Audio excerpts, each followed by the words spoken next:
Saya tak tahu benar-benar saya sampaikan kisah Zubaidah belum? Main belum aja. Udah langganan. Baiklah. Sudah langganan pasti lupa. Zubaidah adalah rahimahullah seorang ratu Islam. Suaminya bernama ini istri daripada Khalifah Abbas, ya. Subhanallah, saya terlupa nama suaminya. Tapi yang jelas dia adalah seorang ratu.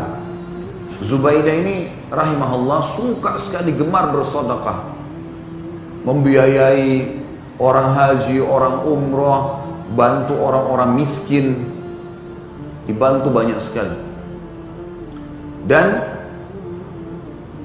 tidak ada orang susah di wilayah Irak kecuali dibantu sama dia. Salah satu amal dia yang masih bisa kelihatan sekarang ini, masih bisa kelihatan tapi sudah tidak dipakai lagi. Kalau Bapak Ibu lagi haji dan umrah, itu antara Arafah dengan Muzdalifah ada bangunan tua di sebelah kanan seperti benteng, panjang sekian kilo gitu. Itu dulu dibangun oleh Zubaidah dengan uangnya sendiri. Dia bangun bangunan itu, kemudian itu khusus untuk saluran air Zam-Zam. Di zaman itu belum ada pipa ledeng kayak kita sekarang. Jadi harus bawa pakai gentong-gentong besar, dipikul di unta dari Masjid Haram, sumur Zam-Zam sampai ke wilayah Arafah. Jauh sekali pada saat itu. Tapi dia lakukan sampai seluruh jemaah haji minum air Zam-Zam, dan tersebar berita orang-orang berkata Zubaidah akan masuk surga gara-gara perbuatannya ini. Subhanallah, ratu juga mati, ya. Meninggal satu waktu Zubaidah. Salah satu keponakan dia yang paling dekat dengan dia dan sering dibantu mimpi. Ini cerita dinukil oleh para ulama tentang masalah kisah-kisah nyata yang untuk menambah keimanan, karena juga dinukil dengan riwayat atau dengan orang-orang yang bisa dipercaya. Maka dia berkata kepada tantenya datang dalam mimpinya, si ponakan ini mimpi. Dia bilang, "Tante, bagaimana Allah membalas Anda sekarang?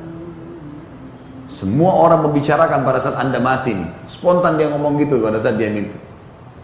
Maka tantenya mengucapkan kalimat yang membuat dia kaget, dan tersebar setelah itu ponakan ini menyebarkan di wilayah muslimin, dan muslimin akhirnya menukil kisah ini. Tantenya mengatakan, "Tidak ada nilainya wahai ponakanku." Kata ponakannya, "Kok bisa?" "Semua saya kerjakan karena riya. Bantu orang, berikan makanan, haji umrohkan orang, semuanya riya. Gak ada diterima sama Allah." Terus kata ponakannya, "Saluran air Zam-Zam di Arafah, antara Arafah dengan Muzdalifah." Kata dia juga sama, riya, pujian orang semua. "Lalu bagaimana keadaanmu sekarang, tante?" Kata dia, "Allah memaafkan saya karena amal-amal wajib yang saya kerjakan kayak sholat 5 waktu. Karena sudah sering dikerjakan, jadi sedikit tidaknya jauh dari riya. Sudah rutin dikerjakan. Orang dipuji nggak dipuji, tetap aja dia sholat kalau orang sudah rutin, gitu kan. Dengan saya rutin sujud di malam hari, tahajud, yang tidak ada orang melihat saya. Itu yang ikhlas tuh. Maka Allah maafkan saya gara-gara itu." Yang sholat malam itu jauh sekali dari riya, gitu. Kecuali ada orang iseng, malam sudah sholat, datang ke taklim, tidak ada angin, tidak ada apa. "Kamu salam malam tadi sholat nggak?" "Saya sholat." Untuk apa ini? Ada orang begitu konyol, ya.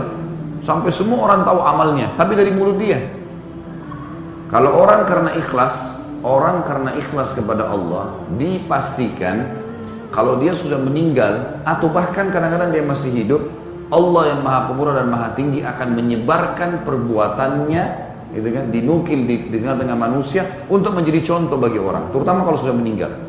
Kisah-kisah orang soleh yang banyak sampai kepada di telinga kita sekarang, ahli ibadah dari sahabat, dari tabi'in, semua dinukil satu sama yang lain. Kenapa? Allah yang kekalkan kisah mereka. Jadi nggak usah repot-repot kita yang ceritain ibadah kita. Makin ikhlas, maka makin tersebar nanti akan dan menjadi amal jariah buat kita.